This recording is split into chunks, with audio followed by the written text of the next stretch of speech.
Hi, and welcome back to the channel. Here we are again having to deal with pagan roots. This time, it's the pagan roots of Valentine. I am just so surprised that we have been deceived in this world, and we were not supposed to be of this world. We were supposed to be in it and not of it.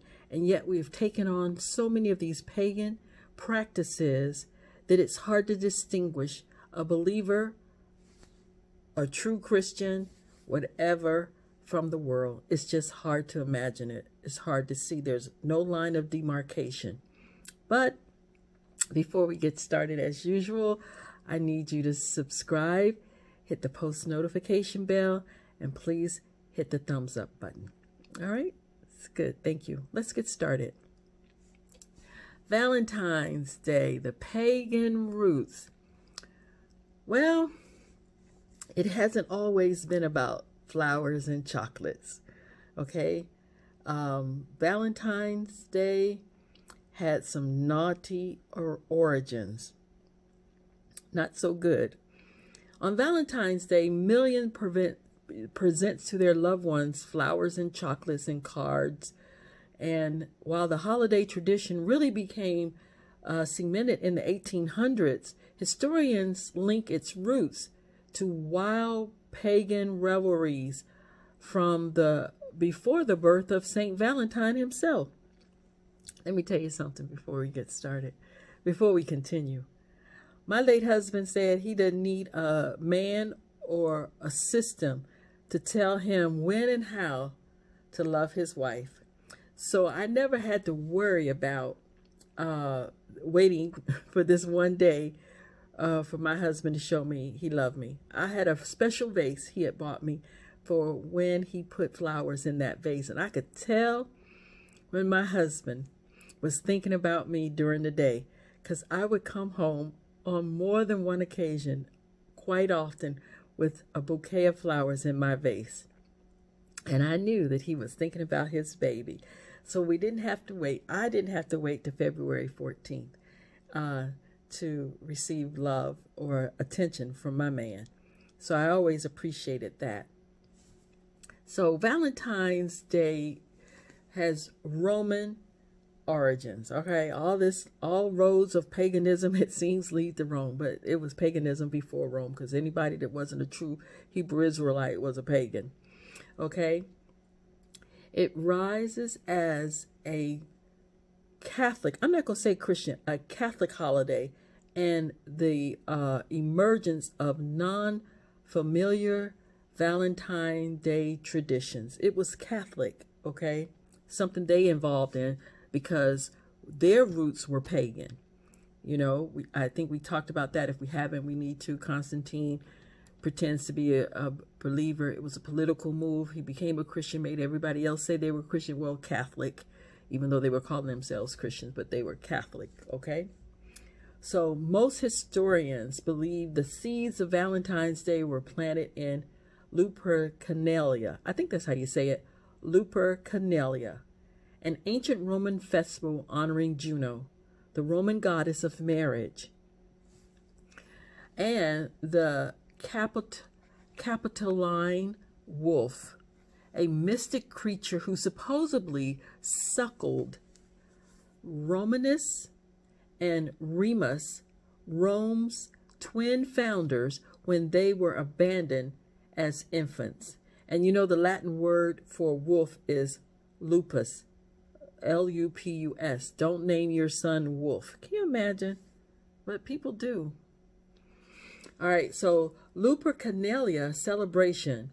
It was young priests being painted with goat blood, and during the festival of Lupercalia, they would kill a male goat and a dog. So dating back at least to the 6th century BC, Lupercalia was a sexually charged and violent rite involving the sacrifice of dogs and male goats as a sign of virility. That's not sounding so good, is it?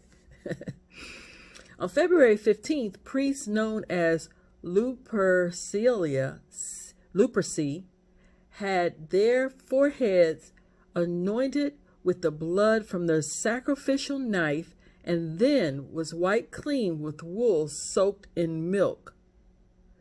The Luperci would later cut strips of goat hide and run naked through the city, whipping nearby women with the bloody hide. Does this even make sense to you? But this is paganism stuff, you see. So many women of rank would purposely get in the way, and like children at school, present their hands to be struck. Now, Plutarchus wrote in his Life of Caesar, and I quote, "The belief is that the pregnant will thus be helped in delivery and the barren to pregnancy." All this foolish superstition stuff, but this is what they did, y'all. Although during Supernalia, men would choose a woman's name from a jar and escort her to the festival. In some cases, a couple would form a romantic bond and even marry. So this is like these one-night stands. This is almost like what people do today. Go to a bar, drink, go home to with the person they don't know, and now think after a week of meeting that now they're in love with each other and they don't even know each other. But this is the roots of how this day you're going to celebrate soon began. So what's the evolution of Valentine's Day? Lupercalia rite continues for centuries, even after the ascension of Christianity into Rome. So there was this pope, his name was Hilarius, demanded Emperor Anthemius abolish this holiday in 467 AD. And some 30 years later, Pope Gelasius tried to supplant it by declaring February 14th the feast of St. Valentine. So now you got this dude that wasn't alive when this festival was going on. Now we're going to give a day in honor of him, but still doing this foolishness. There were several Christians named Valentine executed by the Roman Emperor Claudius II. Now these people got caught up in the crossfire because of their name. Most famous was a 3rd century martyr imprisoned for secretly marrying Christian couples and helping persecuted believers, and then reportedly executed on February 14th, 289 AD. So this guy was secretly marrying people that he wasn't supposed to marry because they were believers, I suppose, and some who were being persecuted, and he did it on February 14th, and he got executed on that very day. So in one early telling, the future saint restored sight to his jailer's blind daughter. Later, the legend grew to include a letter he gave to the girl before his execution, and he signed it, "Your Valentine." Y'all remember doing this stupid stuff in school, buying that little heart candy they had, and you buy these little cards and you give it. You had to do this in school. Will you be my Valentine? And it was really, I would not allow my children, if I had children, I wouldn't allow them to participate in that foolishness. Any of these things that go on in these schools, man, I just think that's ridiculous. I remember being a 2nd, 3rd grade, young, passing these cards and stuff, and everybody had to do it. You had to make it. Your teacher made everybody do the little cards,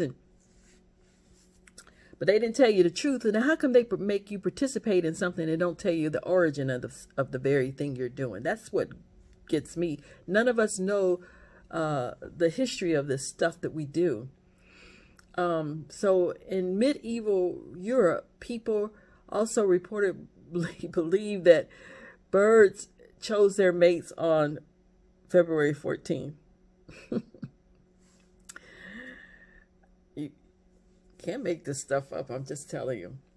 By the 15th century, the day became associated with the complex code of courtly love that came into vogue in Europe. In 1400, King Charles VI of France established a charter of the court of love, quote, as a distraction from a particularly nasty bout of the plague. According to a post on the University Oxford website, members of the court would meet for dinner in Paris on February 14th. Male guests were expected to perform an original love song, which would be judged by a panel of young women. Now, familiar traditions of flowers and candy and these notes known as Valentines emerged in the 1600s. And in the United States, it says, in the 1800s, as marriage in America shifted from more of an economic alliance toward a romantic relationship, the popularity of Valentine's Day soared. You know, people were married before by arrangement, political, economic, whatever, and not so much romance. And as a result of that switch, this day became very popular. It says, there are all the nostalgic historians of Valentine's Day. In this period of popular literature, they invent historical stories that aren't necessarily accurate. A historian by the name of Elizabeth White Nelson told Teen Vogue, and I quote again, they get recycled. The same story of courtly love and the ways in which this is the ideal form of love, which is, of course, not true. And when you follow this, that's why people are so enamored by love. Oh, I feel this way. They don't ask the hard and right questions. They just get this silly chocolates and flower kind of idea, and not anyway, y'all, this is just, again, one of those things that research for yourself. Don't just participate in these things, especially when you profess to be a believer. But I'm going to tell you, they're going to do it in these churches.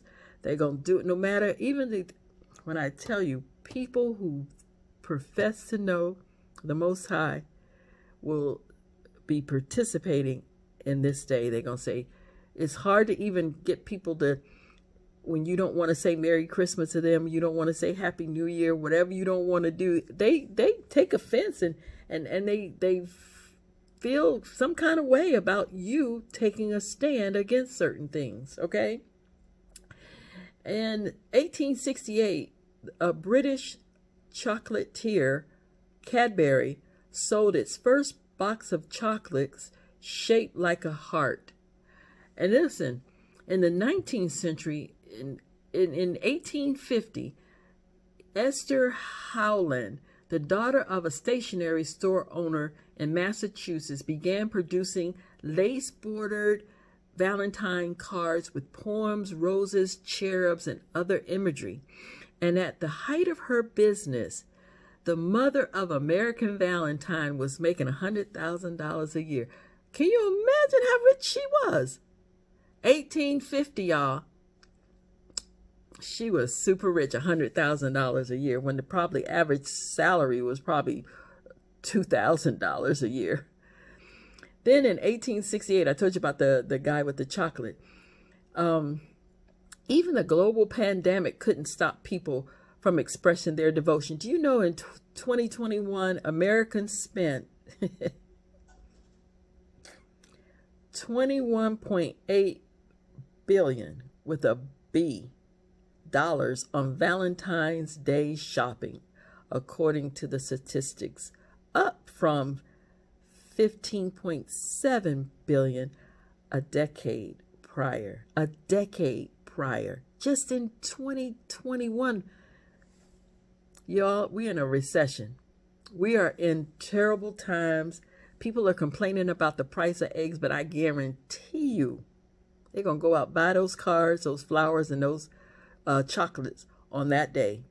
Broke as they are from Christmas, paying for Christmas, they still gonna do it. And where did this, how they do it? That little heart thing come from, that shape of a heart, which is not the shape of your heart. You don't have to be a cardiologist to know that the heart shape that's everywhere on a Valentine's card bears no little resemblance to our actual organ that's pumping blood through our bodies. The heart has been viewed as a source of human love and emotion since antiquity, but the ancients had little understanding of its actual appearance. As a matter of fact, in the Middle Ages, the heart was represented as looking like a pine cone. I thought that was interesting. Medieval artwork would often depict the young man offering his cone heart to a maiden. The shape we associate today with the Valentine heart emerged in the 14th century.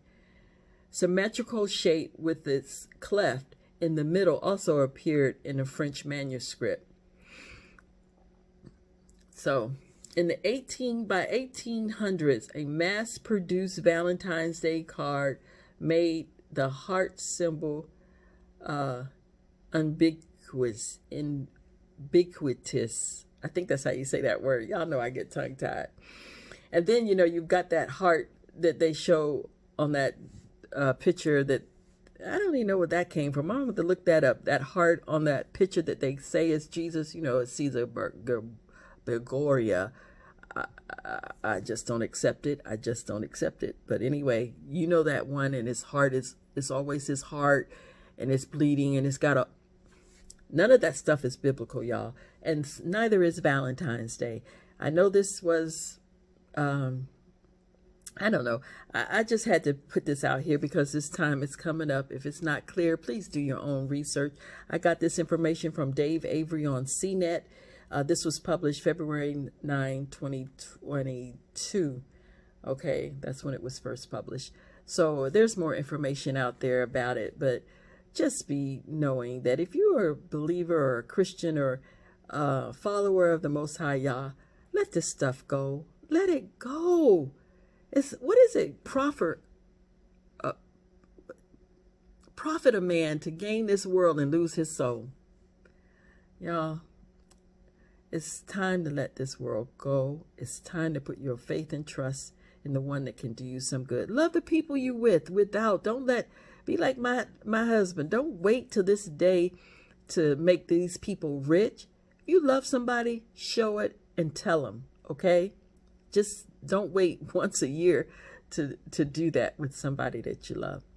All right. As usual, I'm glad you spent this time with me, and I hope that you will go and do your own due diligence about these holidays that this world proposes that we all should participate in, and know that you're going to be different if you're going to be a follower. You're going to have to be different.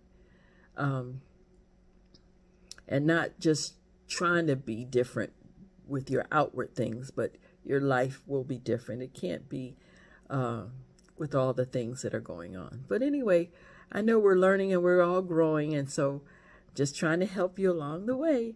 So I thank you for your company, and may the grace and peace of God our Father and the Lord Jesus Christ be with you all again until we meet again in the next video.